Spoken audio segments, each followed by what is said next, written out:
सभी विद्यार्थी इस क्लास के माध्यम से आज हम आपको सब्जेक्ट पार्ट बताने चल रहे हैं कि सेंटेंस दो भागों में हमारा डिवाइड होता है, पहला सब्जेक्ट, दूसरा प्रेडिकेट। अब यहीं पर हम आपको आज बताने चल रहे हैं जो आज का हमारा टॉपिक है, क्योंकि अब यहाँ पर हमने कह दिया सेंटेंस। ध्यान दीजिए, सेंटेंस मतलब वाक्य होता है, इसके दो पार्ट, पहला आपका सब्जेक्ट और दूसरा आपका क्या हुआ, प्रेडिकेट। क्लियर हो गया। अब हमने सब्जेक्ट के पार्ट के बारे में हम आपको बताने चल रहे हैं कि सब्जेक्ट के हमारे कितने पार्ट होते हैं। देखिए, कुछ चीजें हैं जिनको आपको याद कर लेना है, फिर उसके बाद हम उसका एग्जाम्पल बता करके आपको समझाएंगे। देखिए, सब्जेक्ट में जो सबसे महत्वपूर्ण पार्ट आता है उसे हम हेड वर्ड कहते हैं। हेड वर्ड को कभी कभी मेन वर्ड भी कहा जाता है। हेड वर्ड मतलब मुख्य शब्द होता है, इसी को हम क्या कहते हैं, मेन वर्ड कहते हैं। ठीक। और इसके तहत दो चीजें आती हैं, आपको ध्यान रखना है, या तो नाउन आएगा या प्रोनाउन। यहां पर ये भी आपको याद कर लेना है कि मतलब किसी भी सब्जेक्ट का जो मेन पार्ट होता है जिसे कि हम हेड वर्ड कहते हैं, इसमें आपका या तो नाउन आएगा या प्रोनाउन आएगा। क्लियर हो गया। आगे देखते हैं हम इसके बाद, क्योंकि हेड वर्ड है, ये नाउन या प्रोनाउन है, तो नाउन प्रोनाउन को क्वालिफाई करने के लिए जो हमारा वर्ड आता है, इसके लिए हम इतनी चीजों का हम प्रयोग कर सकते हैं। जैसे है, अगर इसके पहले कोई वर्ड आया तो एडजेक्टिव। ध्यान दीजिए, क्या आएगा, एडजेक्टिव। और कभी कभी एडजेक्टिव से पहले भी एक वर्ड आता है जिसे हम डिटरमाइनर कहते हैं। क्या कहते हैं, डिटरमाइनर। अब इसका मतलब सबसे पहले पे आपका आया क्या, हेड वर्ड, दूसरा आपका क्या हो गया, एडजेक्टिव, और तीसरा क्या हो गया, डिटरमाइनर। याद रखिएगा। और इन दोनों को मिलाकर के, एडजेक्टिव एंड डिटरमाइनर को मिलाकर के हम क्वालिफायर बोलते हैं। क्या बोलते हैं, क्वालिफायर। तो इसका मतलब क्या हो गया, हेड वर्ड के पहले क्या आएगा आपका, क्वालिफायर आएगा। और क्वालिफायर अगर दो होगा तो एक एडजेक्टिव होगा और दूसरा डिटरमाइनर होगा। क्लियर। अब डिटरमाइनर क्या होता है, एडजेक्टिव क्या होता है, इसको आपको आगे बताया जाएगा। ठीक, इतना हो गया। इसी हेडवर्ड के बाद कभी कभी हेडवर्ड को क्वालिफाई करने के लिए हम एक ग्रुप ऑफ वर्ड का यूटिलाइजेशन करते हैं, और एक ग्रुप ऑफ वर्ड हमारा फ्रेज कहलाता है। आपको हमने फ्रेज की डिफिनेशन बताई इसके पहले। और ए फ्रेज जो कि अगर इसके जस्ट बाद आता है, इसे हम एडजेक्टिवल फ्रेज बोलते हैं। क्या बोलते हैं, एडजेक्टिवल फ्रेज। अब ये एडजेक्टिवल फ्रेज आपका यहाँ पर चौथा पार्ट हो गया। मतलब कि क्रम के आधार पर अगर हम देखें तो सबसे पहले डिटरमाइनर्स आया, डिटरमाइनर के बाद एडजेक्टिव आया, एडजेक्टिव के बाद हेड वर्ड और एडजेक्टिवल फ्रेज। एक कब होगा, जब इतनी सारी चीजें एक साथ दी गई होंगी। ठीक है। इसी में यहां पर देखिए कुछ चीजें ऐसी हैं जिसको हम बताते हैं। आपको अभी बताए थे, इट और देयर भी आपका सब्जेक्ट का काम करता है। इट और देयर है क्या, इंट्रोडक्टरी वर्ड है, ये प्रोनाउन है, आपको बताया गया था। ये प्रोनाउन हेड वर्ड हो गया। इसके अलावा दो चीजें और हैं, जेरंड और इन्फिनिटिव। ये भी आप किसका काम करती है, सब्जेक्ट का काम करती है। अब आपको ये भी पता होना चाहिए, इट और देयर के साथ जेरंड और इन्फिनिटिव भी किसका काम करता है, सब्जेक्ट का काम करता है। क्लियर हो गया। अब हम मान लीजिए हमने आपको एडिशनल नाम दे दिया, इसका मतलब फिफ्थ में दे दिया, इसका सिक्स्थ में, लेकिन ये जो फिफ्थ और सिक्स्थ है, ये आपका किसके स्थान पर काम करते हैं, पहले के स्थान पर वर्क करते हैं। क्लियर। तो अब इतनी चीजें आपकी सब्जेक्ट में आती है। तो पहला हमने बताया आपको सब्जेक्ट के पार्ट। तो सब्जेक्ट में हेड वर्ड, हेड वर्ड के बाद क्वालिफायर, क्वालिफायर के दो वर्ड होते हैं, एडजेक्टिव एंड डिटरमाइनर। और इस हेड वर्ड को क्वालिफाई करने के लिए हम एडजेक्टिवल फ्रेज का यूटिलाइजेशन करते हैं, फिर इट और देयर लगाते हैं, फिर जेरंड और इन्फिनिटिव के रूप में भी कभी कभी हमारा क्या आता है, सब्जेक्ट वर्क करता है। क्लियर। अब देखिए, अगला जो हमारा इंपॉर्टेंट पार्ट है वो प्रेडिकेट का पार्ट है। क्लियर? अगर हम प्रेडिकेट के पार्ट में जाते हैं, हम इसी तरीके से आपको लर्न कराते हैं। प्रेडिकेट में हमारा सबसे पहले आती है वर्ब। ध्यान दीजिएगा, वर्ब मतलब क्रिया होती है।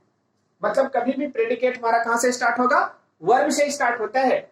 और ये वर्ब हमारी हेल्पिंग वर्ब और मेन वर्ब के रूप में आती है।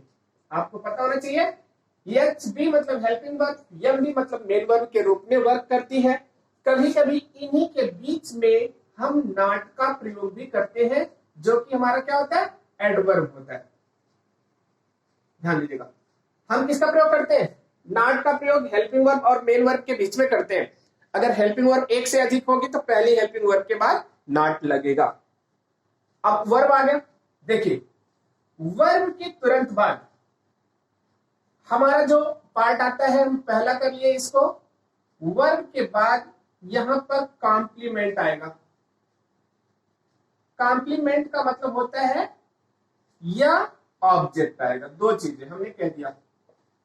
कॉम्प्लीमेंट का मतलब पूरक, जिसके बिना सेंटेंस हमारा पूरा नहीं होता। और ऑब्जेक्ट का मतलब क्या होता है? कर्म।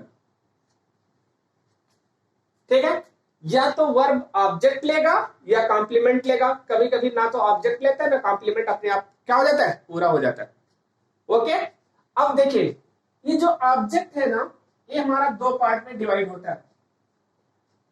एक हमारा आता है डायरेक्ट ऑब्जेक्ट।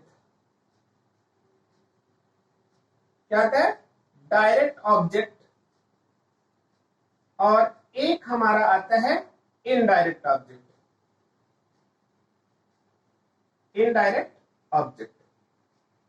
अब आपको ये क्लियर हो गया कि एक डायरेक्ट ऑब्जेक्ट होगा, एक इनडायरेक्ट ऑब्जेक्ट होगा।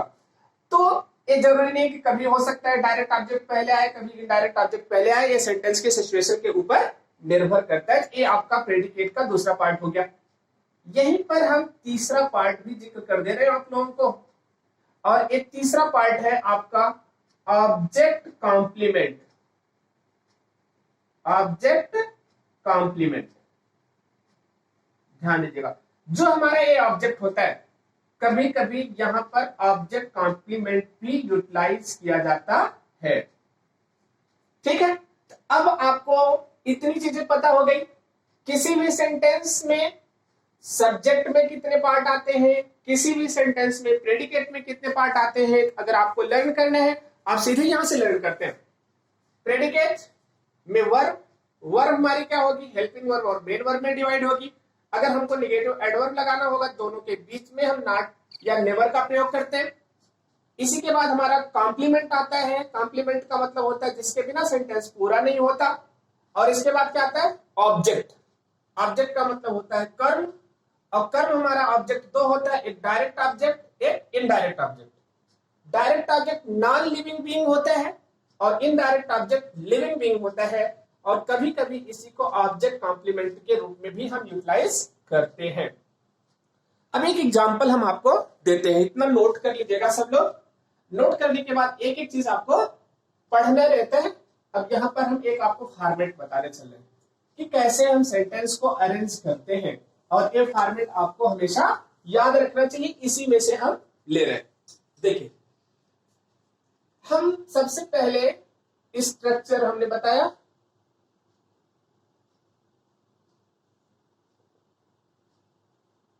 स्ट्रक्चर में देखिए, सबसे पहले हमारा आता है डिटरमाइनर। ध्यान दीजिएगा। इसके बाद एडजेक्टिव। एडजेक्टिव के बाद हेडवर्ड। हेडवर्ड के बाद एडजेक्टिवल फ्रेज। एडजेक्टिवल फ्रेज के बाद हमारी हेल्पिंग वर्ब। हेल्पिंग वर्ब के बाद नॉट। नॉट के बाद मेन वर्ब। मेन वर्ब के बाद आपका आएगा कॉम्प्लीमेंट या ऑब्जेक्ट। ध्यान दीजिएगा, अगर ऑब्जेक्ट या कॉम्प्लीमेंट में से के बाद आपका आएगा ऑब्जेक्ट कॉम्प्लीमेंट। ऑब्जेक्ट कॉम्प्लीमेंट, ये आपका एक सेंटेंस कंप्लीट होता है असर्टिव सेंटेंस का। किसका कंप्लीट होता है? असर्टिव सेंटेंस का एक स्ट्रक्चर कंप्लीट होता है। ठीक, अब इतना नोट कर लिए होंगे आप लोग, तो हम आगे एक एग्जांपल के थ्रू आपको इन सारी चीजों का जिक्र करने चल रहे हैं।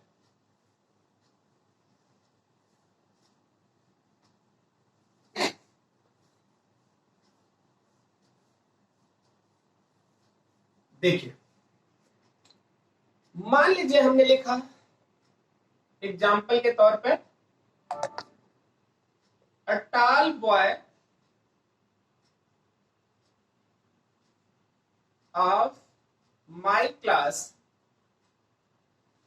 लिखा गया a tall boy of my class has not given me a pen for you. चलिए, हमने एक सेंटेंस लिख दिया। अब आपका सेंटेंस देखिए, a determiner, tall adjective, boy head word, यहां पर देखिए of my class adjectival phrase, has helping verb, not यहां पर हो गया, गिवन आपका क्या हो गया? मेन वर्ब, मी क्या हो गया? ऑब्जेक्ट। ऑब्जेक्ट चूंकि दो है, एक डायरेक्ट इनडायरेक्ट है, दूसरा क्या है? डायरेक्ट। दो ऑब्जेक्ट हो गया। फॉर मी आपका क्या हो गया? इस ऑब्जेक्ट का भी हमने ऑब्जेक्ट कॉम्प्लीमेंट बना लिया। ठीक, अब आपको पता चल गया ये हमारा क्या हो गया? सेंटेंस स्ट्रक्चर बन गया। ठीक, तो ये आपका किस तरीके से हम सेंटेंस अरेंज करते हैं, इसको आपको ध्यान में रखना है। तो चूंकि इसमें दो चीजें आती हैं, एक तो आपका सेंटेंस में सब्जेक्ट अरेंज करने के लिए देता है, दूसरा प्रेडिकेट अरेंजमेंट करने के लिए देता है, और कभी कभी क्या होता है पूरा सेंटेंस जम्बल्ड रहता है और उसको अरेंज करना रहता है। तो सभी विद्यार्थी अपना पार्ट्स ऑफ सेंटेंस खोलेंगे और इसमें सारी चीजों को पढ़ते हुए एग्जाम्पल सॉल्व करेंगे। Okay, thank you for this class. अगली क्लास में हम लोग ये सीखेंगे कि